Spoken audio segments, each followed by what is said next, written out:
Yo, what's crackin' redheads? Today we will be sidestepping away from evil Goku and we'll be taking a look at Mecha Goku, the underrated cybernetic clone of Goku. There are three variants of this character in my series, and while his appearance was brief, Mecha Goku has a rich backstory which I'd want to dive into in today's video. If you are new here, make sure you subscribe and turn on notifications for future videos. Let's start this thing up.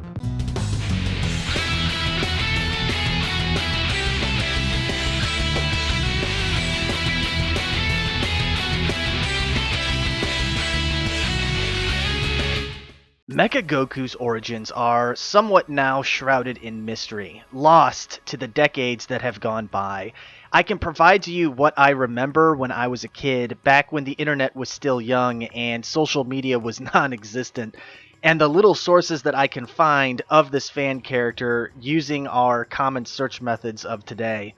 The origins of Mecha Goku start around 2003, and I can only speculate that this is somewhere around the time frame of 2001 to 2004.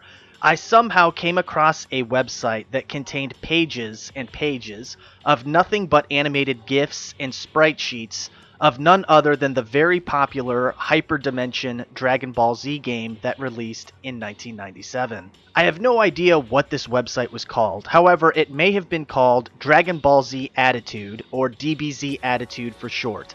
I searched everywhere I could think of online, and this site no longer exists, nor could I find the URL of what the site would have been.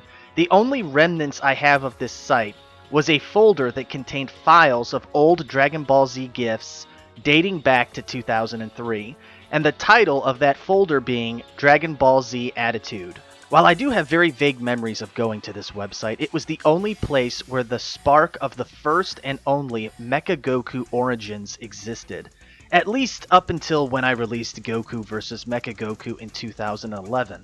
While I drew inspiration from these old animated GIFs, the design ultimately would change, and I would give him a proper backstory.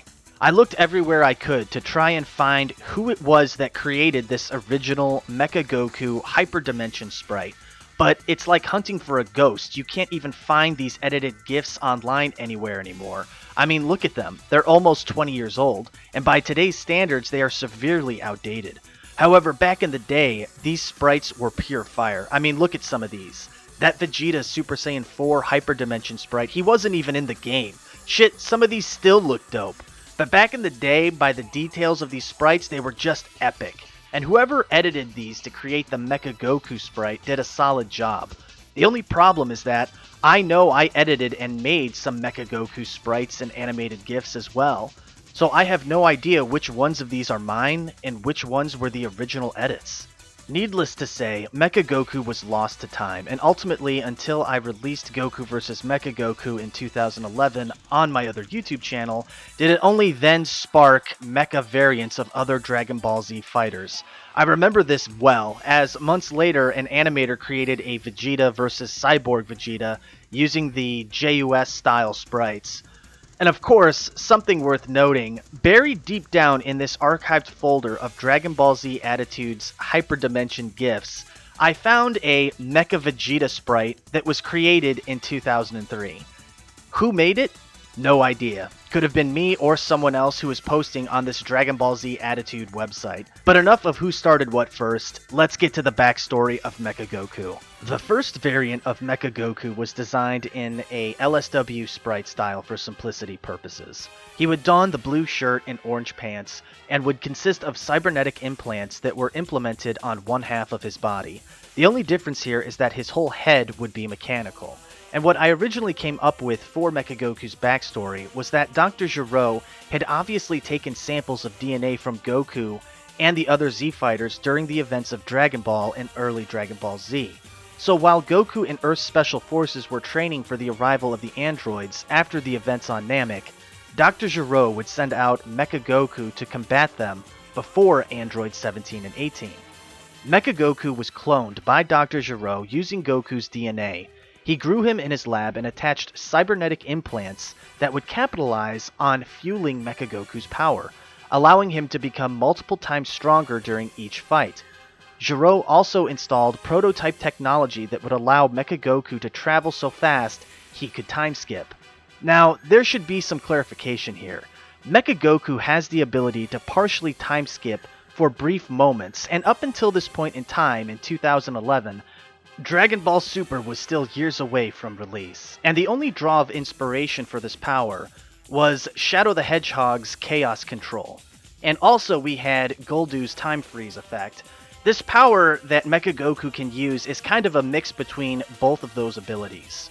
Mecha Goku would fight Goku in this alternate Dragon Ball universe and would ultimately be sucked into one of Echo G's portals, leading him to the unknown universe where the events of Goku Vs. takes place. He would be one of the first 3 Gokus to arrive, including Evil Goku and another alternate version of Goku. Mecha Goku would engage both fighters in a 3-way battle using his Time Pause or Time Skip ability, and showcasing that even though that he was out of the events from the pre-Android saga, he could still keep up and take on Evil Goku and Goku post-Cell events. Ultimately, the first version of Mecha Goku would meet his end as Evil Goku, after powering up to Super Saiyan 3, would completely obliterate Mecha Goku with a single punch, causing him to explode. In one of the spin-off series for Goku vs. Prevision, we get a small glimpse of another mechanized version of Goku. This variant would be called Cyborg Goku, and would be shown with mechanized enhancements scattered throughout his body, as well as already being transformed into a Super Saiyan. Sadly, the universe where this cyborg version of Goku comes from, the power scaling is much lower than that of other universes, and the Super Saiyan Cyborg Goku is easily destroyed by Angelic Goku. In the third variant of Mecha Goku, we are now in yet another alternate universe, donning the JUS style of sprites. This variant of Mecha Goku is not a clone, but is in fact Goku. After being captured by Frieza after the events of Namek, Frieza takes this badly damaged body of Goku to his homeworld and instructs his scientists to incorporate cybernetic enhancements throughout his body in order to restore him. Now under Frieza's control, Mecha Goku obeys his every commands and is used as a tool to do his bidding. Frieza captures Piccolo from Earth in order to test Mecha Goku's loyalty and functions. He orders Mecha Goku to attack Piccolo, and he does so without hesitation. Before dealing the final blow to Piccolo, Mecha Goku is thrown into a portal left behind from Echo G, where we will see him end up in the events of Goku vs. Z.